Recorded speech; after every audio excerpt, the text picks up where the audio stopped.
1983.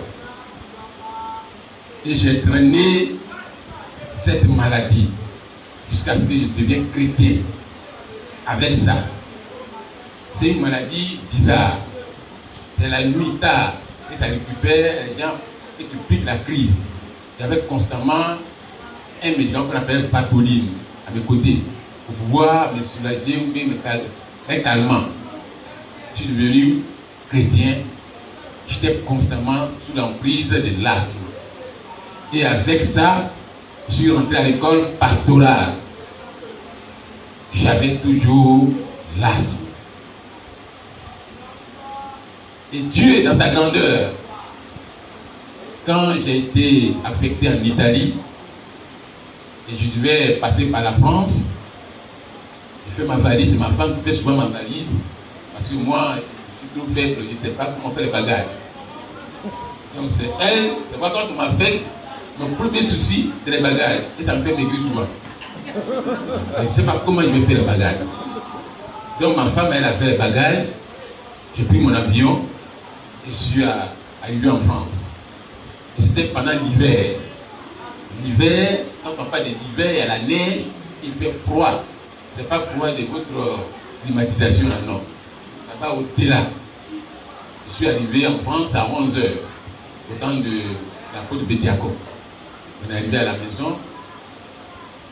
Arrivé à la maison, il y avait une petite corbeille, ils ont mis les pommes. Les pommes à la table. Et comme un bon petit Ivoirien, on n'était pas habitué à manger pommes comme maintenant. C'était ma première fois. Pomme que tu sais, c'était pas n'importe qui peut s'offrir ces fruits-là. Comme j'ai vu ça là, j'ai dit non, il faut y manger ça. Quand j'ai pris une pomme, j'ai bouffé ça sans problème. J'ai pris deuxième. Il était 18h30, 19h. Et j'ai commencé à appliquer la crise. La crise de l'asthme. On était assis, 3 pasteurs. C'était autant de pasteurs apôtres Oulaï.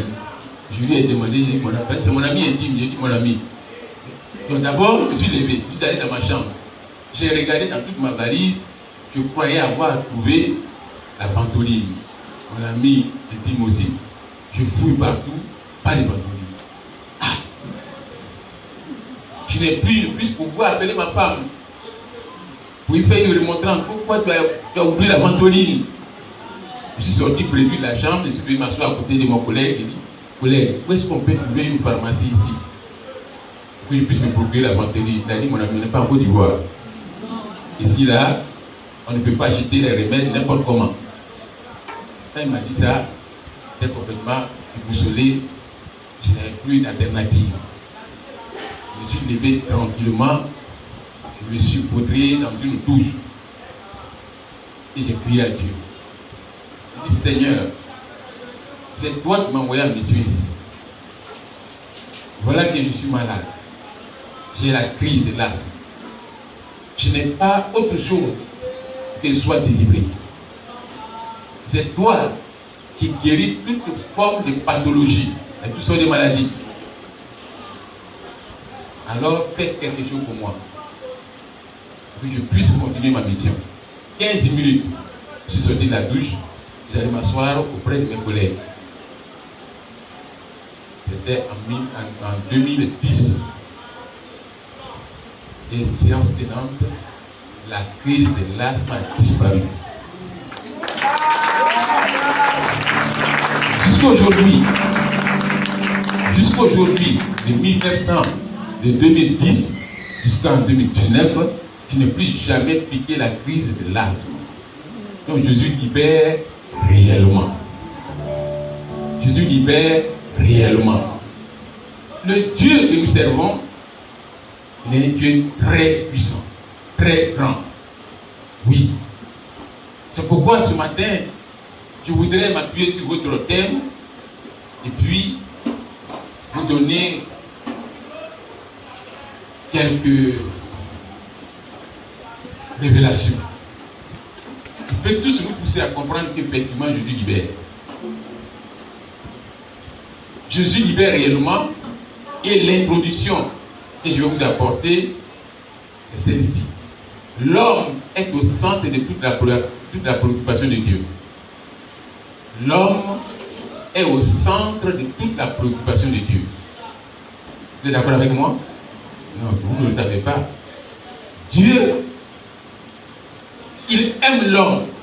Et l'homme est au centre de toute la préoccupation de Dieu. Toi, tu es au centre de la préoccupation de Dieu. Et tu vas me dire, mais pasteur, pourquoi? Oui, je vais te le dire. Oui. L'homme est au centre de la préoccupation de Dieu. C'est pourquoi Dieu a créé l'homme à son image.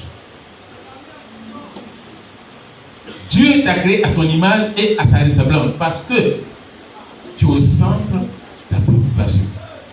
Dieu aurait dû te créer comme un chien, comme un serpent, comme un animal, soit un poisson. Mais pourquoi Dieu a bien voulu qu'il te crée à son image et à sa ressemblance? C'est parce que Dieu a un grand amour pour toi. C'est pas fini. Ce n'est pas fini. Et Dieu qui a créé l'homme à son image et à sa ressemblance, il va faire quoi encore? Il a mis son souffle dans l'homme.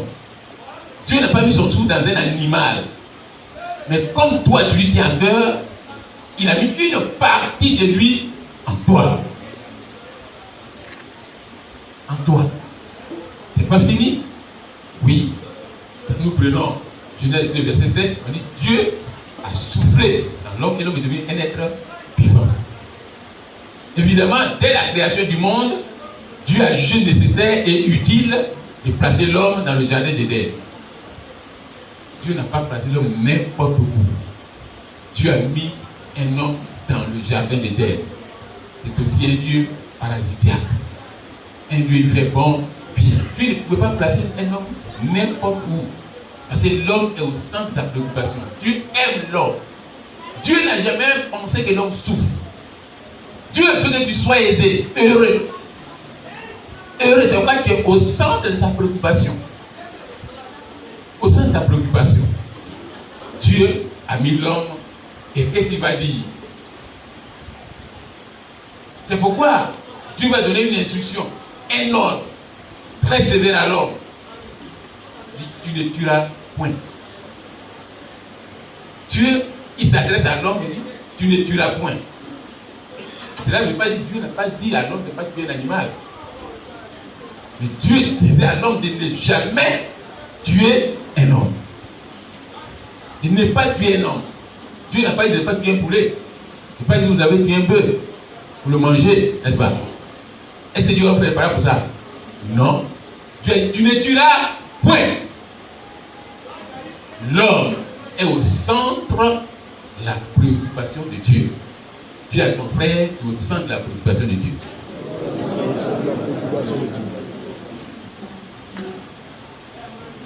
Et il va encore aller plus loin.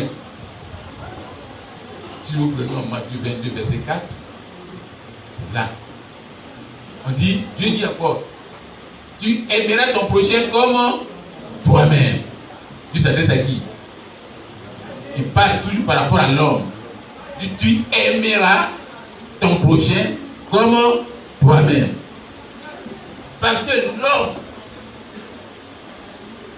dérange le cœur de Dieu. Là où l'intérêt de l'homme est menacé, Dieu intervient immédiatement, sans calcul, sans mesure.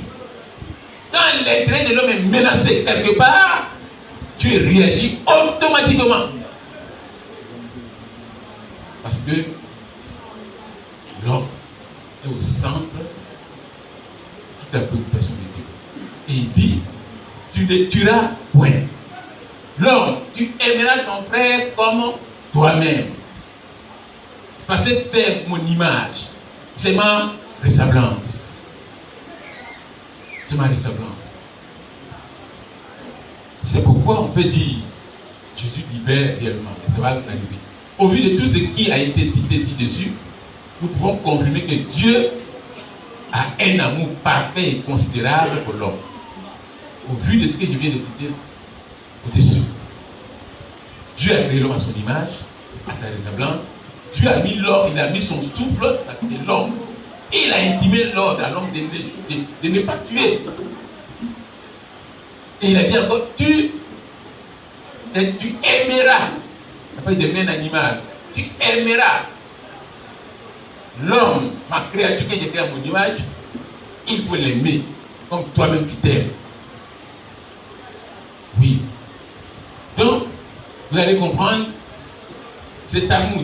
Au vu de tout ce qui a été cité, nous pouvons confirmer que Dieu a un amour parfait et considérable pour l'homme. Cet amour vrai s'exprime par les actes. Cet amour vrai. C'est vrai, le plus souvent, on nous intimide par les gens qui ne connaissent pas Dieu. Au dehors, on dit non, ce n'est pas l'accoutrement, ce n'est pas le fait de se débrouiller, mais Dieu est dans le cœur. Mes frères, c'est pour t'intimider, pour voir si tu as un fondement. L'amour qui est dans le cœur, ça s'exprime par les actes. Il faut que ça s'extériorise. Il faut qu'on voit ça. Quelqu'un ne peut pas me dire j'aime ma femme. C'est ta bouche qui dit. Ton cœur qui dit ça, mais il faut traduire ça en acte. L'amour s'exprime. L'amour s'exprime. Tu peux dire j'aime Dieu, j'aime Dieu. Mais quels sont les actes que tu poses pour dire que tu aimes Dieu? Oui. Ce matin, nous sommes là. Chacun va exprimer sa reconnaissance à Dieu. La Pâque, c'est manifester notre reconnaissance à Dieu par rapport à tout ce qu'il a fait pour nous. L'amour, c'est dans le cœur. Mais oui, cet amour qui est dans le cœur, ça se traduit en acte. Quand tu dis, j'aime tel frère, tu as dit ça. Mais moi aussi, donne-moi l'occasion de dire que ce frère-là, mais ce frère X aime tel frère. J'aime ma femme. Mais à partir de quoi? Moi aussi, je peux dire que ce monsieur aime sa femme. Vous êtes d'accord avec moi? C'est pourquoi j'ai souvent dit que c'est vrai. La parole est bien, mais les actes parlent mieux que la parole. On est là ce matin. Mais moi, je vous dis, j'ai dansé ici pour exprimer ce que Dieu a fait pour moi. Je suis une mine de témoignages. Je peux rester ici pour faire au moins 20 témoignages par rapport à ce que Dieu a fait pour moi. Oui, Dieu m'a poussé à récupérer mon nom patronomique que j'avais perdu. À cause de mon âge qui était avancé. Et mon père m'a donné un nom qui n'était pas le mien. J'ai pris le nom de mon cousin pour fréquenter. Qui ne pouvait pas avoir un impact salutaire sur ma vie. Il me contrôlait. Satan utilisait me contrôler. Il a fallu que Dieu me donne la capacité d'aller jusqu'à ma préfecture rencontrer le magistrat. Je me suis présenté devant lui. Dieu a dit que quand il rentre en nous, il nous donne son esprit. Ce n'est pas l'esprit de timidité ni de honte, mais c'est l'esprit de force et d'amour. Je me suis présenté devant le magistrat pour lui dire il y a un problème. Il lequel? Il dit non, je porte un nom qui ne m'appartient pas. Il dit mais monsieur, tu penses que tu es le seul dans ce pays en Côte d'Ivoire là? Il y a ce problème là. Toi tu sors d'où? Il y a des gens qui m'ont connu ici, anciens, mais qui ne se rappellent plus de ça. Votre ancien, il peut se rappeler, il m'appelait Tori Bredi Emmanuel, ce n'était pas mon nom. Tori Bredi Emmanuel. Il a fallu Jésus-Christ, Dieu Tout-Puissant, pour récupérer mon nom patronomique. Mais donc j'ai cette capacité de me poser devant vous pour parler. N'eût été ce nom, je ne serais pas là où je suis aujourd'hui. Parce que Satan, c'était un moyen que Satan allait me contrôler durant toute ma vie. Je me suis présenté devant ce magistrat pour lui dire non, ce nom n'avait pas mon nom. Il dit monsieur, qu'est-ce que tu penses faire? Il y a deux options. Il dit lesquelles? Non, si tu veux mettre tes diplômes, tu vas chez toi, tu prends ta pièce d'identité ou bien une copie, ou bien un essai de naissance, et tu fais ta pièce d'identité, puis c'est fini. Ou bien tu engages une procédure au niveau de la justice jusqu'à ce que on te donne une grosse pour jouer ça tes diplômes pour donner tous les concours. Dis monsieur où je suis ici, qui parle des diplômes, c'est la tête, c'est pas les papiers. Alors j'accepte de partager tous les diplômes. Donne-moi seulement la possibilité d'aller prendre mon extrait de naissance, faire ma photocopie. Puis je veux être fier de porter le nom de mon père et de ma mère. Parce que je sais ce que ça va m'apporter. Je suis sorti. Quand je suis venu à l'église baptiste, ceux qui m'ont connu avec ce nom, Tori Bédi Emmanuel, avec des maisons, on dit, mais pourquoi? Il dit, non. Il dit, mais Emmanuel, c'est le nom qui est bon. C'était le nom que j'ai volé. Mais je m'appelle Actébi Dago Eger. Il a fallu Dieu que je puisse revenir à mon nom patronymique. Tellement que là, tu me regardes. Tu peux être dans une situation que moi. C'est pas facile, mais c'est ça. C'est Jésus qui est capable. C'est lui qui m'a aidé à le faire. Jésus libère réellement. C'est un grand moyen qu'il est sorti de ma famille fidèle, me contrôler chaque jour, chaque nuit. Oui. Alors, quand l'intérêt de l'homme est menacé, Dieu et son cœur tressaillent. Il intervient. Oui. Alors, je dis cet amour, ça s'exprime. Donc, cet amour vrai s'exprime par les actes. C'est pourquoi Dieu a donné Jésus-Christ comme un agneau pour le rachat de toute l'humanité. Si vous comprenez, vous suivez. Hein? L'amour que Dieu a eu pour l'homme, qu'il a créé à son image et à sa ressemblance. Et il a mis son souffle, une partie de l'homme en lui. Dieu a vu que l'homme, sa vie était menacée. Menacée. Comme je ne peux pas vous faire la genèse de la Pâque, parce que vous avez compris, on en a parlé tellement. Mais quand on parle de l'ancienne alliance, c'est tout juste pour vous parler des moyens. Le premier moyen que Dieu a utilisé pour sauver le peuple d'Israël de la main des pharaons, c'était quoi? Un mouton avec son sang. Le sang du mouton, c'est tout. Deuxième moyen là, c'est de ça que je vous parle maintenant. C'est ce qu'on appelle ancienne alliance, deuxième alliance. C'est simple. Est-ce que vous comprenez? Dieu lui a utilisé deux moyens pour intervenir dans la vie de l'homme. Que l'homme soit libre. L'homme en Égypte était sous l'emprise des pharaons et son peuple. Et Dieu, quand il voit que l'intérêt de l'homme est menacé, sa vie est menacée, sa liberté est menacée, Dieu crée un moyen. Il a dit, prenez le mouton et puis mettez le sang sur le linteau. Et moi, je vais agir, puis Pharaon va céder pour vous libérer, pour que vous puissiez aller à Canaan. Ça, c'est un moyen qu'on a appelé ancienne quoi? Ancienne? C'est simple là. C'est compliqué. Deuxième alliance, c'est quoi? C'est de ça que je vais parler. L'amour de Dieu va encore se manifester. Cet amour vrai s'exprime par les actes. C'est pourquoi Dieu a donné Jésus-Christ comme un agneau pour le rachat de toute l'humanité. Vous allez me dire, mais pourquoi? Romains 10, verset 11 dit quoi? Quiconque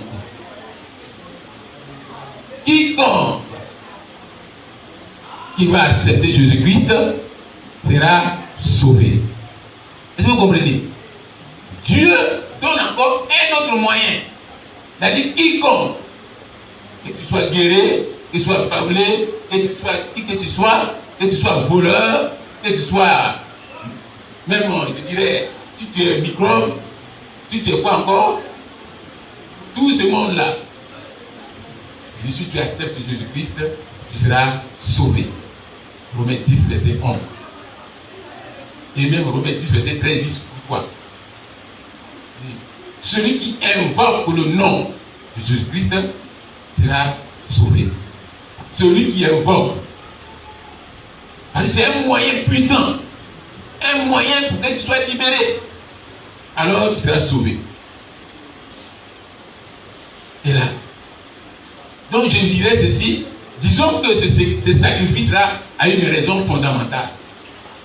Ce sacrifice, donc les questions de Jésus-Christ là, a une raison fondamentale. Fondamentale. Pourquoi? Pourquoi Dieu peut être dérangé Parce qu'il voit que l'homme est encore sous l'emprise de Satan et ses démons, de plus Pharaon.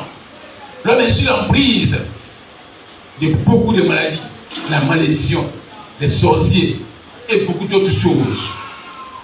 Il voit que l'homme croupit sur le poids, la malédiction, la souffrance. Alors, il va intervenir encore. Mais je dis, mais pourquoi? Disons que ce sacrifice a une raison fondamentale. Et laquelle? Quelle est cette raison-là? Oui, c'est important. C'est pourquoi je voudrais que quelqu'un prenne le micro pour me dire ça, parce que c'est fondamental. On doit connaître ça. Mon ami, notre dirigeant il est fatigué. Mon ami, il est fatigué. Vous avez veillé, hein? Hein? Moi, Dieu m'a fait la grâce. J'ai passé cette nuit à la paix d'étoiles. Parce qu'il sait que c'était un jour. J'ai passé ce mois avec Dieu. Et quand il est question de la Pâque, je ne joue pas. Parce qu'il sait ce que la Pâque est pour moi. Oui. Est-ce que quelqu'un peut dire ça pour moi? Romains 3, verset 3. Ce qui a engagé Dieu à intervenir. On va connaître ça aujourd'hui. Romains 3, verset 23. Romains le chapitre 3, le verset 23. Car tous ont péché et sont privés de la gloire de Dieu. Voilà. Est-ce que vous avez compris? On dit car tous ont péché et ils sont privés de la gloire de Dieu. En un mot, tous les hommes ont été déconnectés. Ils ne sont plus avec Dieu. Donc ils sont tous dans la malédiction. Tous. C'est pourquoi quand tu me dis, moi, Thébi Dago Eugène, j'étais privé de la gloire de Dieu. Je ne vais pas dire tout le monde, il faut dire ton nom toi-même.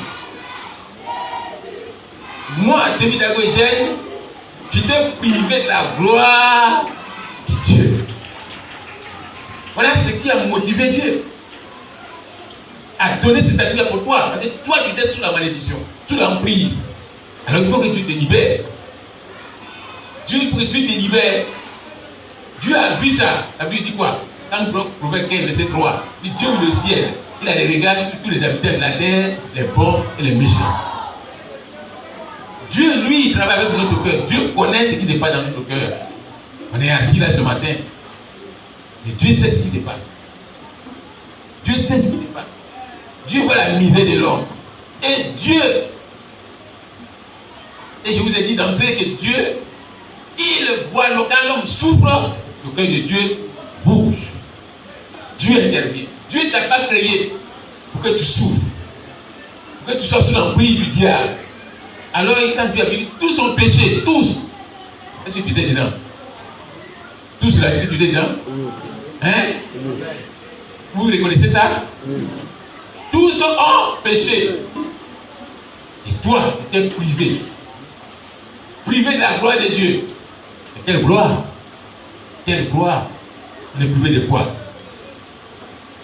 On est privé de quoi? Quand nous prenons Proverbe Genèse 27, verset 28, et je vais vous citer. Quand Dieu a créé l'homme, qu'est-ce qu'il lui a dit? Sois béni, sois fécond, multiplie, assujetti. Et quoi? Domine.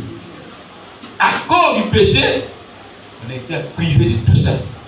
Donc quand je vois derrière les taxis, Dieu bénis moi, Dieu bénis moi. Est-ce que c'est une prière là? C'est des paroles qui ont non sens. Dieu bénis moi. Il y a des gens qui prient comme ça. Dieu bénis moi, Dieu bénis moi. Non. C'est pas toi qui dois dire béni. Dieu t'a montré un chemin que tu dois suivre pour être béni. C'est ce chemin-là que je vais te montrer tout à l'heure. L'homme a été privé de la bénédiction de Dieu. L'homme a été déconnecté sur la mission à laquelle Dieu l'a placé sur cette terre. Ton péché a embrouillé le plan de Dieu pour toi.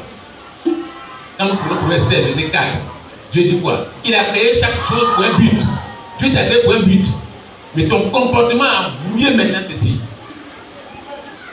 L'homme est privé de la gloire de Dieu, est privé de la bénédiction de Dieu, est privé de la joie de Dieu, est privé de la grâce de Dieu. la grâce de Dieu. C'est pourquoi Dieu va se souvenir de nous encore. Oui. C'est pourquoi nous demandons à tout le monde d'accepter Jésus-Christ. Parce que c'est partant de là que Dieu a dit, quand nous prenons Jean 3, verset 7, il dit quoi? Hein? Car Dieu a tant aimé le monde, il a donné son Fils unique, afin que quiconque croit en lui ne périsse point, mais qu'il ait la vie éternelle. Vous comprenez aisément les deux versets là? Est-ce que ça vous rappelle quelque chose? Romains 3, verset 23. La Bible dit que tous sont péchés. Alors il fallait que Dieu trouve un autre moyen de salut pour toi. Un autre sacrifice. Jean 3, verset 7, verset 16. Voilà pourquoi son temps est là. Car Dieu a tant aimé le monde. J'ai dit l'amour de Dieu, ça s'exprime par les actes. L'amour s'exprime. Donc Dieu, il va maintenant exprimer l'amour qu'il a pour toi et pour moi par un autre acte. C'est quoi? Car Dieu a tant aimé le monde. Il peut dire, car Dieu a tant aimé à Tévidagogène, qu'il a donné qui? Pourquoi? Pour qu'il ne demeure pas encore sous l'emprise du diable. C'est ça. Donc tu ne peux pas recevoir une libération en dehors de ces sacrifices-là. En dehors de ces sacrifices, tu ne peux pas. En dehors de ces sacrifices, c'est Dieu seul qui pouvait le faire. Pour que tu sois tout à l'heure, voilà la sœur a raconté, elle a dit tout à l'heure qu'elle se masturbait. Mais oui, Satan n'aime pas l'homme. Dieu a vu ça. C'était une misère. Tout à l'heure, quand on va sortir, les gens vont la regarder comme ça. Voilà, sœur. Mais non, tu faisais plus qu'elle. J'ai reçu un témoignage d'une femme. Elle était une grande responsable d'une société. Elle n'était pas mariée. Elle passait tout son temps à se masturber. Avec du savon. Elle a pris du savon, elle ne mangeait pas, elle a laissé. Elle a pris de la banane douce. Elle a pris ça pour se masturber. Quand elle rentre dans ta grosse village, elle est seule dedans. Puis après, elle dit bon, elle a bien vu les carottes là. Vous connaissez les carottes? Vous voyez les formes, les capacités là. Hein? C'est ce qu'elle prenait. Elle souffrait.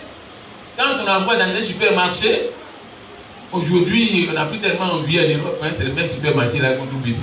Quand moi je suis allé la fois dernière à supermarché de Cosmos là, je suis retrouvé directement à Paris. Donc quand elle m'a récupéré les carottes, une femme elle aime carottes. C'est pas parce qu'elle voulait en manger, mais c'était son compagnon de nuit. Et c'est dans ça qu'elle était tous les jours. Elle était sous l'emprise. Sous l'emprise, la masturbation. Tant bien même qu'elle avait des grosses voitures, elle avait une villa imposante dans son quartier. Tout le monde la respectait. Mais c'est Dieu qui connaissait son problème. C'est comme tu me regardes ce matin. Elle était venue à un culte. Il lui a dit que tous sont privés de la gloire de Dieu. Et Dieu a donné un moyen de salut. Car Dieu a tant aimé le monde qu'il a donné son fils Jésus-Christ et qui comprend la vie de péché et qui a la vie éternelle. Après ça, la femme, elle est venue voir le pasteur, voilà ma vie. Voilà ce que je vis. Le pasteur dit, accepte Jésus, accepte le sacrifice qui a été consenti pour toi. Dieu a consenti un sacrifice pour toi et pour moi. Cette femme, quand elle a accepté réellement Jésus, lorsqu'elle a donné foi à ce sacrifice-là, elle a été totalement libérée. Sans la foi, parce que c'est la foi qui met en mouvement la puissance de Dieu. Notez ça très bien. C'est la foi en nous qui met en puissance la mouvement, qui met en mouvement la puissance de Dieu. On ne peut pas dire j'aime Dieu. Et si toi, tu n'agis pas, Et la foi, j'ai souvent exprimé la foi, c'est comme un ballon. Et c'est dans ce ballon, la foi est composée de quoi? Parce qu'on est là aujourd'hui, tu dis, bon, c'est la Pâque libère, je vois la Pâque va me libérer. La foi, c'est un ballon. Dans ce ballon-là, qu'on appelle la foi, il y a la patience. 1, 2, il y a la persévérance. 3, il y a la fidélité. 4, il y a l'endurance. 5, il y a la crainte de Dieu. Et la haine du mal. Quelqu'un peut me dire qu'il a la foi et qu'il est manifesté à la patience. Il a persévéré, il a l'endurance devant une supérieure. Et c'est ça. Mes amis, nous avons une raison fondamentale de danser comme des fous quand il est question de Pâques. Dieu a consenti un sacrifice qui va au-delà de toute chose, que toi et moi nous soyons libérés réellement. Puisque tu es bloqué, sans Jésus, tu ne sortiras jamais dans la position où tu te trouves. C'est un sacrifice que Dieu a consenti pour toi. Et tu dois le reconnaître. Et je dirais encore plus loin, et c'est pourquoi nous demandons à tout le monde d'accepter Jésus. Et comment il appelle ce sacrifice-là? Remède des remèdes. Jésus-Christ, c'est remède des remèdes. Remède par excellence. En dehors de Jésus, il n'y a pas d'autre remède. Oui. Vous allez me dire pourquoi? Introduisez-moi toujours. Pourquoi Jésus est-il le remède des remèdes? Remède par excellence. Pourquoi? Pourquoi? Pourquoi Jésus est-il le remède des remèdes et remède par excellence? Le plus souvent, on a la facilité de dire aux gens, accepte Jésus. Accepte Jésus. Mais je souhaiterais que vous, les chrétiens, là, posez-vous la question pour dire, mais tu veux que j'accepte Jésus, c'est pourquoi? Lui, accepte Jésus comme ton Seigneur, ton Sauveur. Cela veut dire quoi?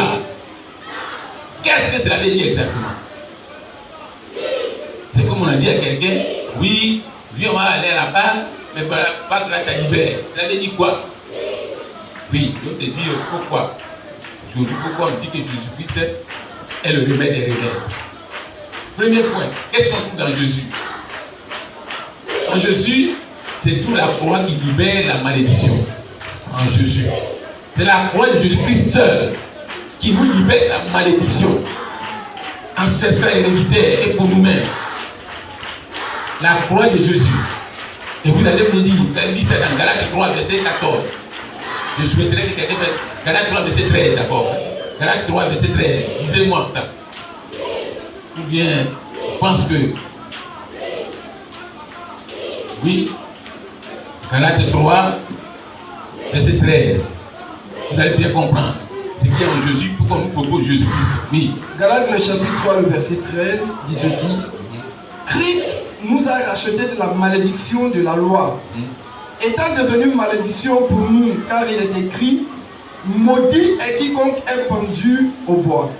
Maudit est quiconque est pendu au bois. À cause de toi, Jésus a été pendu à la croix.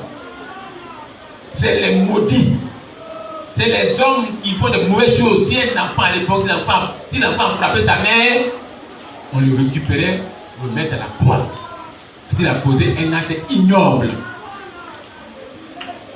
Si tu avais cherché ta femme dans l'ancien temps, on peut t'attraper et te mettre à la croix. Et c'est toi qui devais y aller. Hein, tu es maudit. C'est les maudits qu'on amenait à la croix.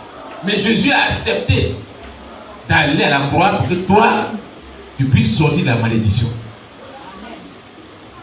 C'est pourquoi on te dit accepte Jésus-Christ. Pour que tu puisses quitter sur le joug de la malédiction ancestrale et héréditaire. Certainement, tu as fait beaucoup d'affrontements. Tu es maudit. Parce que tu as tué. Tu as tué. Alors, il faut accepter Jésus-Christ. Pour que, de par la croix de Jésus-Christ, la malédiction puisse quitter. Ça, c'est le premier point. Deuxième point. Le sang de Jésus nous purifie de toute iniquité. Le sang de Jésus, en Jésus, il y a ça. Donc, quand on te propose Jésus-Christ, on te dit accepte Jésus aujourd'hui. Voilà les éléments que je te donne. Si quelqu'un te demande, mais pourquoi tu veux que j'accepte Jésus?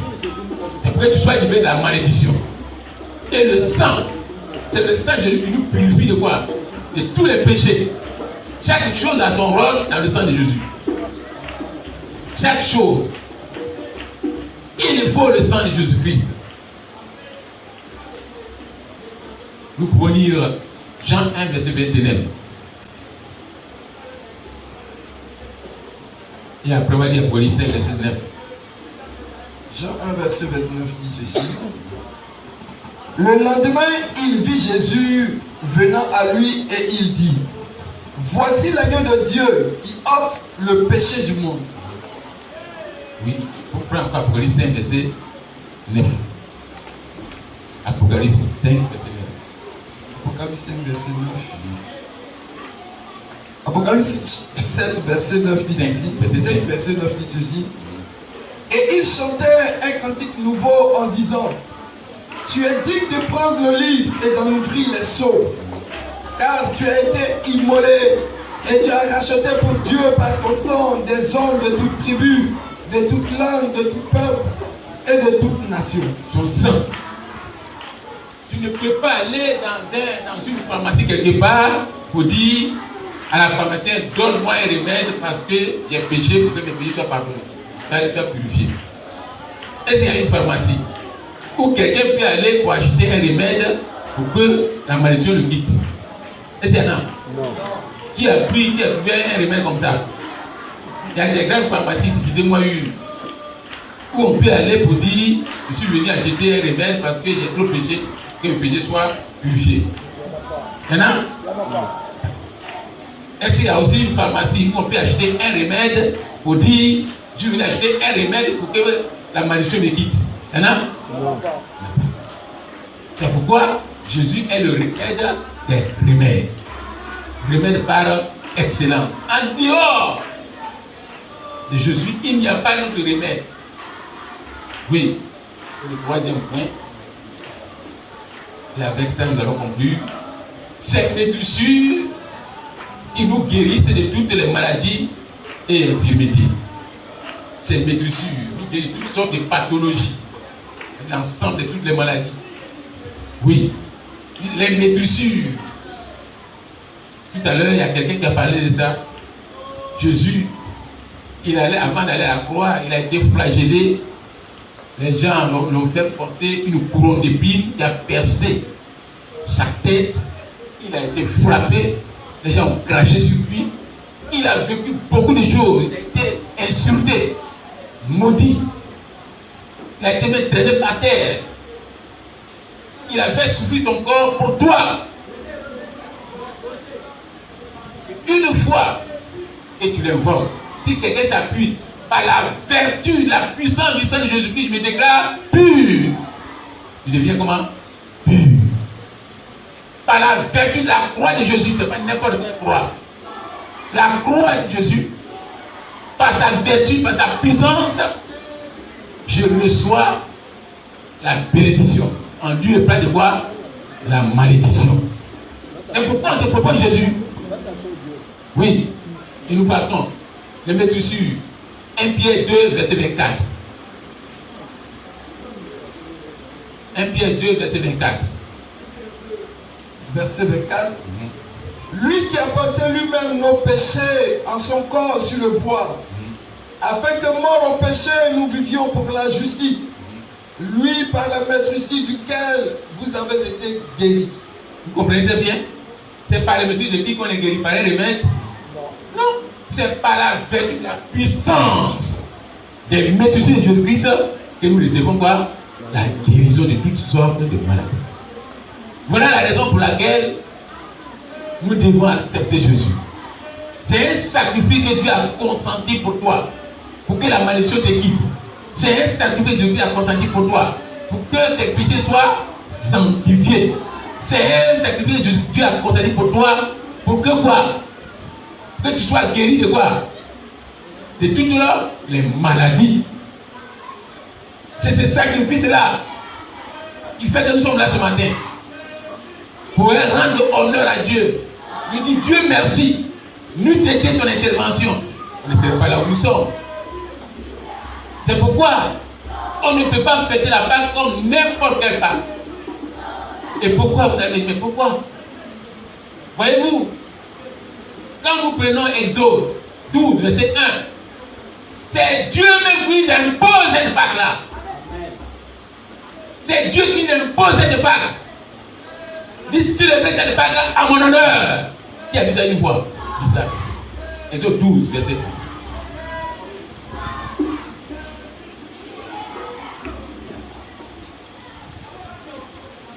1. Exode chapitre 12, verset 1 dit ceci.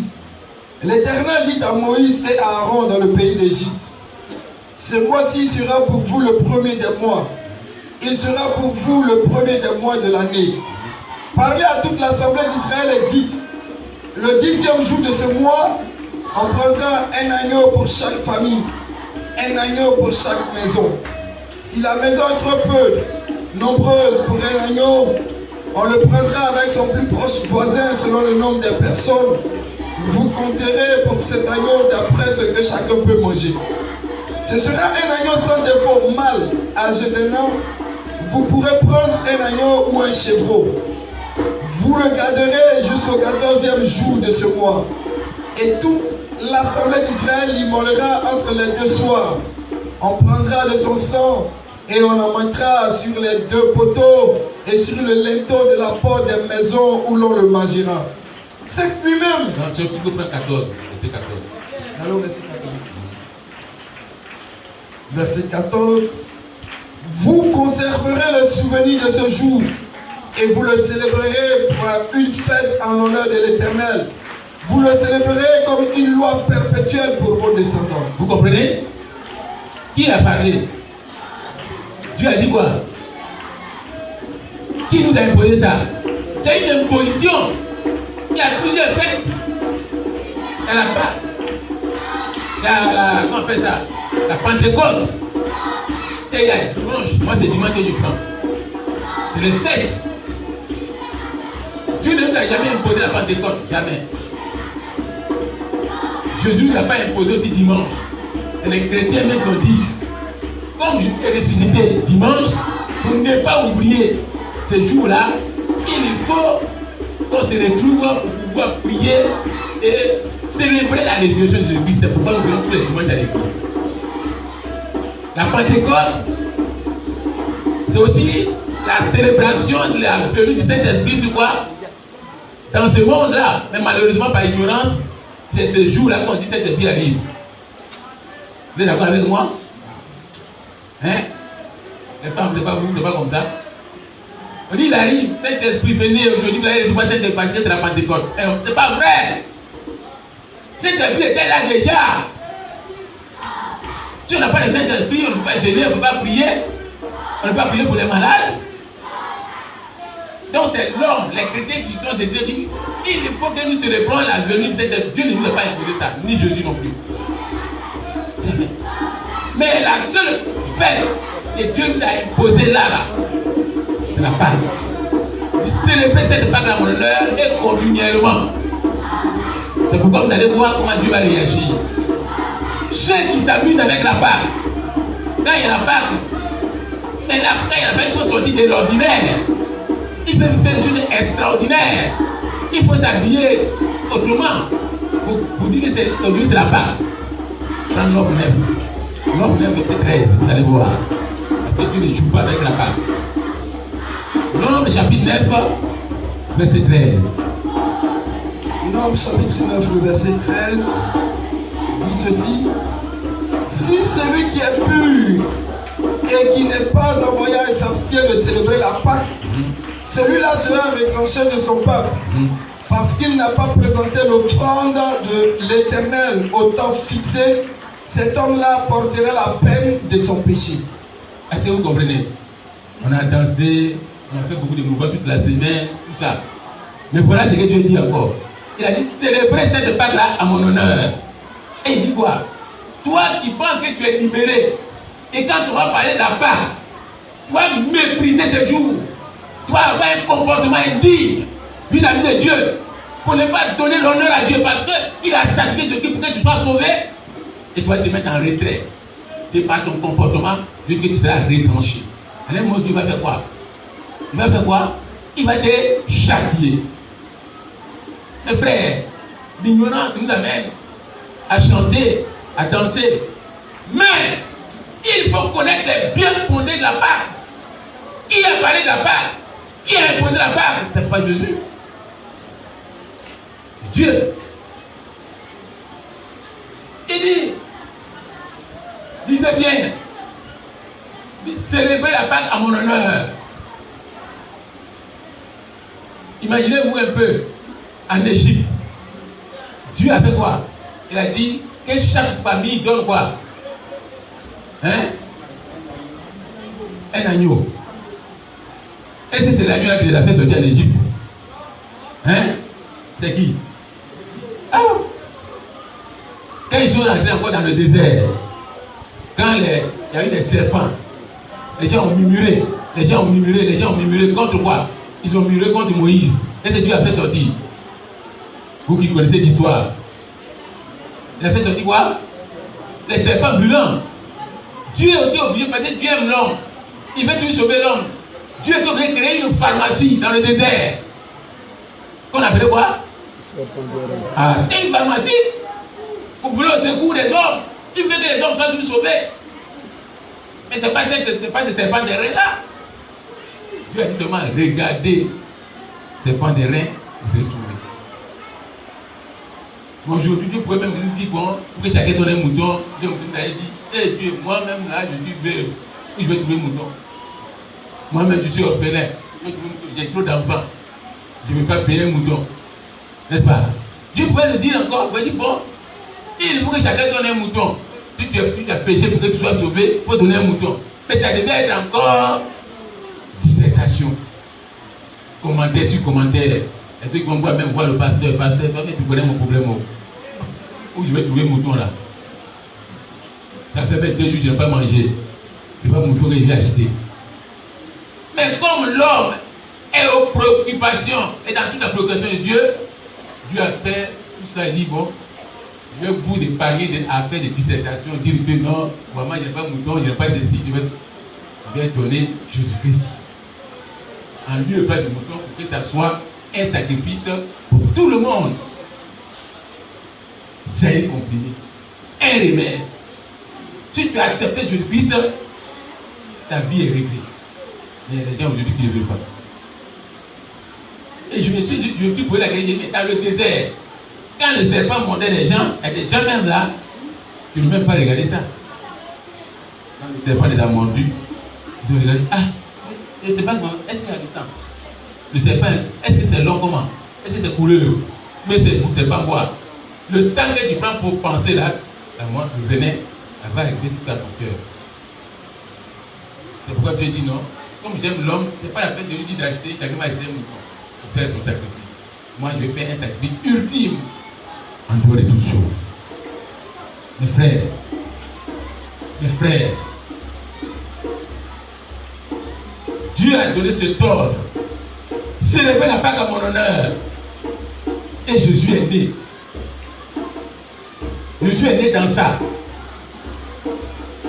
Je vous pose la question ce matin. Est-ce que Jésus a célébré la Pâque ou il n'a pas célébré la Pâque? Hein? Pourquoi? Parce que Jésus a dit quoi? Je ne suis pas venu sur cette terre pour abolir la loi. Dieu a parlé, il faut que je m'explique résolument. Dans l'institution de Dieu, Jésus a célébré la Pâque pendant près de 33 ans de plus. C'est après avoir célébré la Pâque que Jésus a été tué. Jésus a célébré la Pâque. Ça veut dire que toi, si tu as accepté Jésus-Christ, tu dois donner gloire à Dieu en célébrant la Pâque à la dimension de la grandeur de Dieu. Pour le salut de Dieu qui a apporté pour toi. Mes frères, la Pâque, ce n'est pas n'importe quelle fête. Ce n'est pas pour manger, non.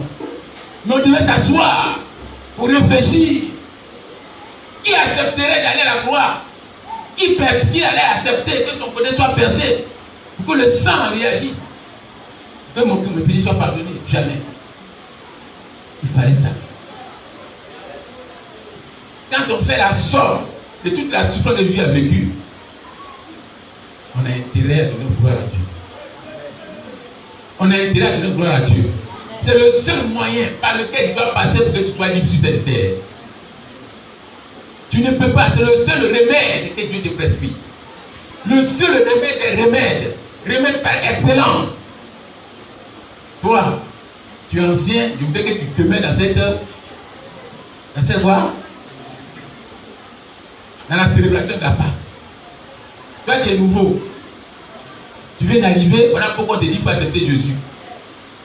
En Jésus, tu peux libérer la malédiction ancestrale héréditaire. Il y a l'ADN de la malédiction de ton père en toi. L'ADN de la malédiction de ton grand-père et de la grand-mère est en toi. Aucun ne peut accepter. Il n'y a pas même un appareil. C'est vrai. Il y a les appareils de la dernière génération.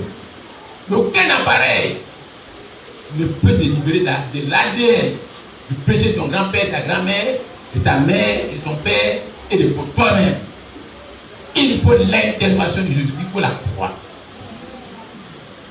Oui, l'ADN du péché qui t'a environné, il faut l'intervention du sang de Jésus-Christ par la vertu, la puissance du sang de Jésus-Christ, que tu sois purifié.